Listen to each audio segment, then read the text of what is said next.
টোটিনি ও শিবপ্রসাদকে একসঙ্গে দেখে রেগে যায় শীতল। হ্যাঁ বন্ধুরা, এমনটাই দেখা যাবে। বিস্তারিত জানতে ভিডিওটি না টেনে সম্পূর্ণ দেখতে থাকুন। গল্পের শুরুতেই দেখা যায় শীতল কর্ণ চ্যাটার্জিকে ফোন করে বলতে থাকে, টোটিনিকে মারার জন্য আপনার কোনো সমস্যা হবে না, কারণ আমি আমার বিয়ের দিনই টোটিনিকে শেষ করে দেব, আপনার কিচ্ছু করতে হবে না। তখন দেখা যায় কর্ণ চ্যাটার্জি বলতে থাকে, কি বলছেন এসব? আপনাকে তো আমি চিনি না, আপনি কে? তখন শীতল বলতে থাকে, আমি শীতল, আপনি আমাকে চিনবেন না, আমি আপনাকে নিমন্ত্রণের কার্ড পাঠিয়ে দেব। এরপরে শীতল নিজের প্ল্যানের কথা বলে।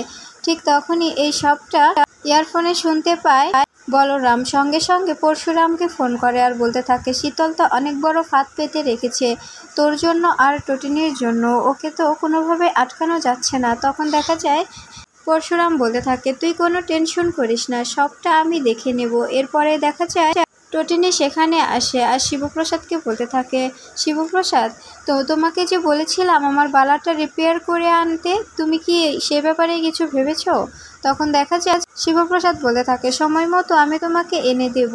এই বলেই টোটিনির সঙ্গে কথা বলতে থাকে। ঠিক তখনই লাড্ডু আর পিকু এসে শিবপ্রসাদকে বলতে থাকে, আমাদের বাজি পুরানোর জন্য বাজি লাগবে, তাই তুমি আমাদেরকে বাজি কিনে দেবে। এই বলে শিবপ্রসাদকে নিয়ে চলে যায়। এরপরে টোটিনি সেই জুয়েলার্সের দোকানে ফোন দেয় আর জিজ্ঞাসা করে বালাটার ব্যাপারে, কিন্তু সেখানকার লোকজন কিচ্ছু বলতে পারে না। এদিকে দেখা যায় নন্দিনী যখনই নিচে আসে তখন দেখা যায় আরাধ্যা সুন্দর করে সেজেগুজে নন্দিনীর সামনে আসে আর বলতে থাকে, দেখ তো আমাকে কেমন লাগছে আজকে, জানিস আজকে তো আমার হাজব্যান্ড বেকসুর খালাস পাবে। ও সরি, বেকসুর খালাস নয়, উনি তো উচ্চ আদালতে গিয়ে বেল পেয়েছে, উনি আজকে বেরিয়ে আসবে, তাই আমি এত সুন্দর করে সেজেছি। কাবির আমাকে দেখে খুশি হবে, বল আমাকে সুন্দর লাগছে না?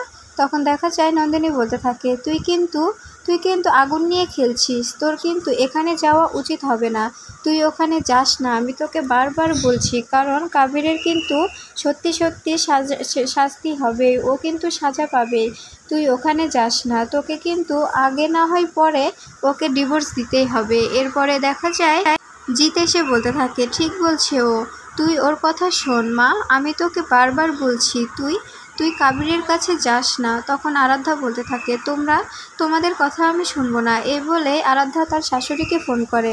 এদিকে দেখা যায় স্যার এসে বলরামকে টোটিনিকে অ্যারেস্ট করার আদেশ দেয়। তখন পরশুরাম বলতে থাকে, আমাকে আর কটা দিন সময় দিন, বিয়ে পর্যন্ত আমাকে সময় দিন, বিয়ের পরে যদি আমি শীতলের মুখ থেকে কথা না বের করতে পারি, তারপরে আপনি যা বলবেন আমি তাই শুনবো, দরকার হলে আমি রিজেন দেব।